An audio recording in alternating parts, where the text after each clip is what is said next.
Buenas tardes, soy la doctorante María Teresa Rivas. Les voy a dar una breve explicación sobre el sistema penal internacional y vamos a ver cuál es la importancia, cómo nosotros los ciudadanos, a cualquier ciudadano del mundo, puede ser objeto del sistema penal internacional. Aunque esté en el sitio más recóndito, puede ser objeto del sistema penal internacional y sin importar el cargo que ocupe o que ostente al momento de la comisión de algún tipo de crimen. Pues bien, más adelante le vamos a explicar sobre la jurisdicción, sobre la competencia, sobre los organismos internacionales y, muy importante, qué ocurre con los tratados internacionales aquí en Venezuela. El sistema penal internacional, vamos a tocar sobre el punto de el sistema penal internacional en cuanto a la jurisdicción. Tenemos 5 tipos de jurisdicciones. Entonces, en cuanto a la integración del tribunal, tenemos la jurisdicción nacional, internacional, la híbrida o la mixta. Tenemos, en cuanto a la oportunidad de que se constituya el tribunal, tenemos la jurisdicción internacional permanente o la ad hoc. Tenemos, en cuanto al ejercicio de la jurisdicción, tenemos la jurisdicción voluntaria o la compulsiva. Y en cuanto a la relación de la jurisdicción estatal, tenemos la jurisdicción suplementaria o excluyente. Y en cuanto al ámbito territorial del ejercicio de la jurisdicción, tenemos la jurisdicción con competencia universal o limitada. En cuanto a la integración del tribunal, tenemos la jurisdicción nacional. Son los jueces estadales quienes vienen a ocupar y aplicar la normativa del derecho penal internacional. Es decir, se delega a la estructura del Estado para la aplicación de las normas internacionales. Tenemos la jurisdicción internacional, es la que ejercen los tribunales internacionales propiamente. La jurisdicción híbrido mixta es la que corresponde a tribunales integrados por jueces nacionales como internacionales.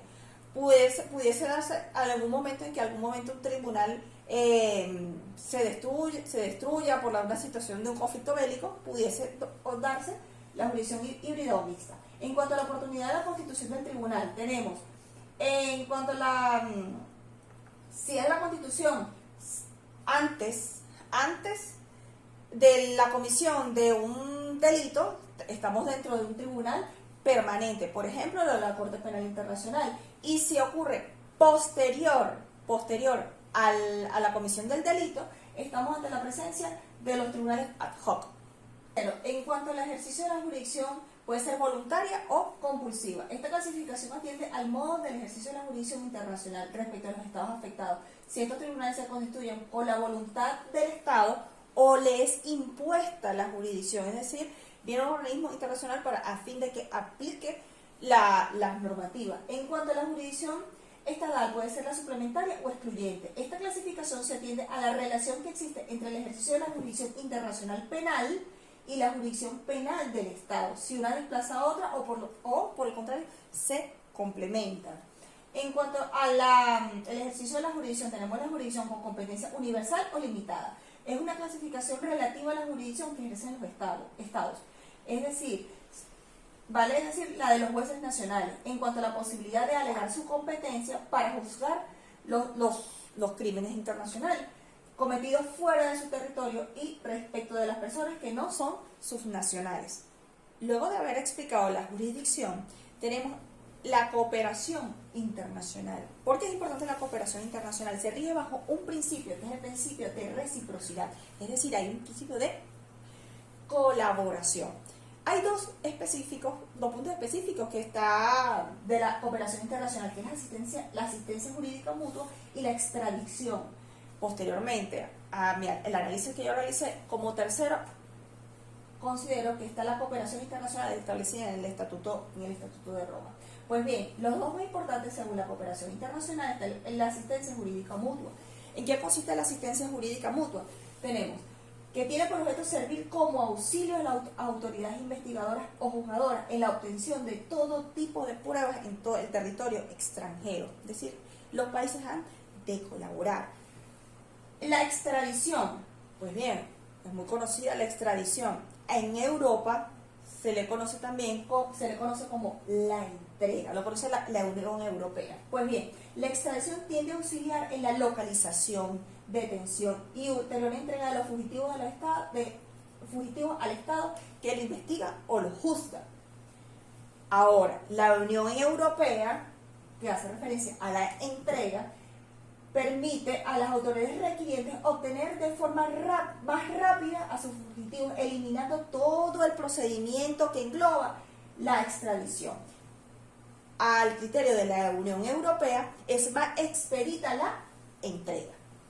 Pues bien, la cooperación internacional en el Estatuto de Roma la encontramos que es de señalar que la Corte Penal Internacional puede desarrollar actos de asistencia activa y pasiva, es decir, de solicitar y también de requerir. Puede, por tanto, actuar como ente requiriente o requerido. Esto es en cuanto a la cooperación internacional. Dentro del sistema penal internacional tenemos las organizaciones internacionales. Hay 3 organizaciones internacionales que son de vital importancia para esto. Tenemos la Interpol, las Naciones Unidas y la Organización de los Estados Americanos. Primero tenemos la Interpol, muy conocida, que es una organización dedicada a facilitar la cooperación policíaca a nivel internacional. Es lo que se ha de escuchar, que si tiene alerta roja, alerta amarilla, alerta naranja, tiene como una data de todas las personas que están siendo requeridas, y ahí está material genético para localizar a alguna determinada persona.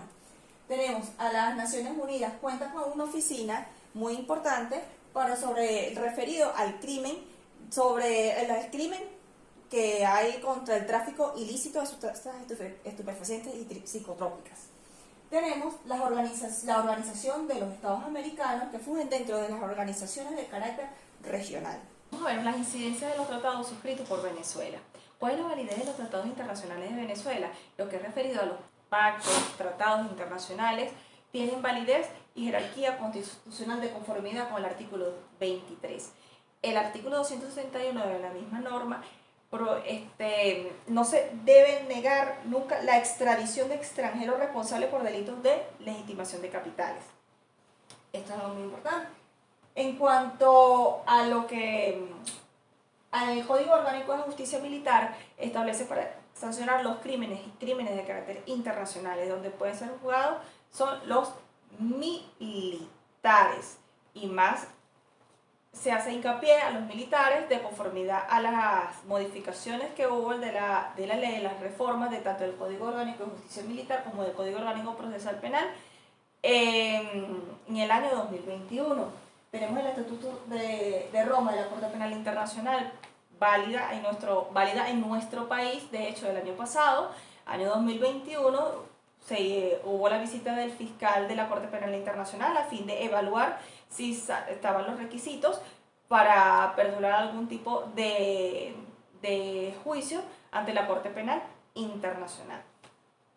En cuanto a los crímenes de lesa humanidad en el ordenamiento jurídico venezolano, al criterio de quien les hace esta breve exposición, tenemos la ley especial para prevenir y sancionar la tortura y otros tratos crueles, inhumanos y degradantes, cuyas penas son, de verdad, son muy sancionatorias, y las penas son elevadas para quienes cometan los delitos de tortura y tratos crueles, inhumanos y degradantes.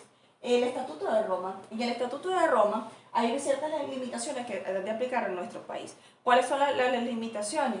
Pues que el principio de legalidad, que no debe aplicarse a alguna ley, debe aplicarse el principio de legalidad. Y tenemos la ley escrita que la pena máxima en nuestro país son 30 años. Y dentro de las sanciones que establece la Corte Penal Internacional, ahí está la cadena perpetua. Pues bien, la de aplicar a nuestro país sería la pena máxima, que son de 30 años. Como conclusión tenemos que luego de haber tocado diversos tópicos como la jurisdicción, las organizaciones internacionales, los sistemas de cooperación, tenemos que el artículo 23 de nuestra Carta Magna debe de aplicarse para juzgar los crímenes contra la humanidad, y de conformidad con lo establecido en el Estatuto de Roma, que entra en vigor en el año 2002. Sin embargo, como se establece que la propuesta que existe, que en nuestro país haya el escenario ideal para que se den las condiciones para juzgar los responsables de los crímenes de lesa humanidad, y que se considera que lo correcto sería aplicar la parte sustantiva del Estatuto. Muchas gracias.